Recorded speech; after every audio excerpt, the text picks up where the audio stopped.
Hello everyone, আসসালামু আলাইকুম। তো আমি 27 ব্যাচ থেকে একটা কনফিউশন পাইছিলাম, তো ভাবলাম একটা ভিডিও বানাই, শর্ট ভিডিও। তো কনফিউশনটা ছিল যে বিক্রিয়া আসলে মানে মৃদু বলতে আসলে বোঝাইছে যে যে লবণগুলো আসলে মৃদু স্বল্প দ্রব্য লবণ, সেগুলো মানে উভমুখী কেন হয় বা উভমুখী কেন ইউজ করি। আর দ্বিতীয় কোশ্চেন ছিল এটার সাথে আসলে মানে দ্রাব্যতা বা সলিউবিলিটির সম্পর্কটা কি।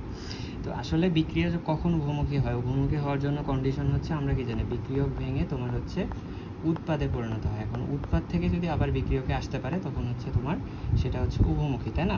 এখন বিক্রিয়ক এবং উৎপাদ দুইটাই যদি প্রেজেন্ট থাকে একসাথে তখন জিনিসটা উভমুখী হওয়া পসিবল, তাই না? এখন মনে করো NaCl যদি তুমি 100টা নাও, Na+ আর হচ্ছে তোমার Cl- তৈরি হবে। এখানে 100টা নিলে এখানে 100টাই তৈরি হবে, এখানে কিন্তু তোমার 0 হয়ে যাবে পরবর্তীতে, ঠিক আছে? তো এখানে তোমার বিক্রিয়কে কিচ্ছু নাই, উৎপাদ আছে, তাও এই বিক্রিয়াটা আবার ব্যাকওয়ার্ডে আসা যায় না। সো এটা আসলে উভমুখী হওয়া পসিবল না। কিন্তু তুমি যদি AgCl এর কথা চিন্তা করো, আমি ভেঙে দেখাচ্ছি না, তুমি যদি ধরো 100টা নাও, দেখা যাবে যে এখানে 98টা তোমার হচ্ছে 98টা অবশিষ্ট আছে, 2টা বিয়োজিত হয়েছে, তো এখানে 98টা আছে।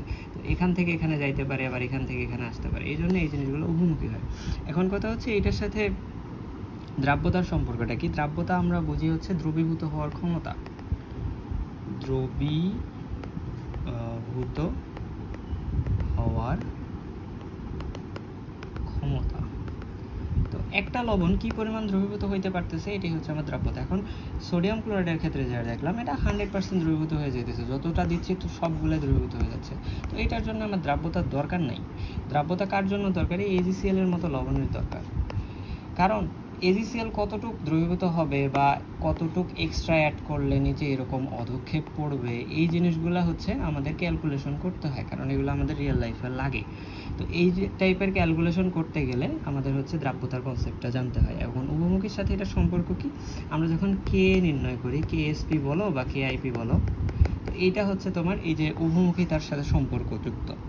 এটা হচ্ছে রাসায়নিক পরিবর্তনে আর একটু ডিটেলসে পড়ায়, কে যখন পড়ায়, KPKC পড়ায় বা QPQC পড়ায়, তখন আরও ডিটেলসে পড়ায়। তো এখানে ডিটেলসে যাচ্ছি না।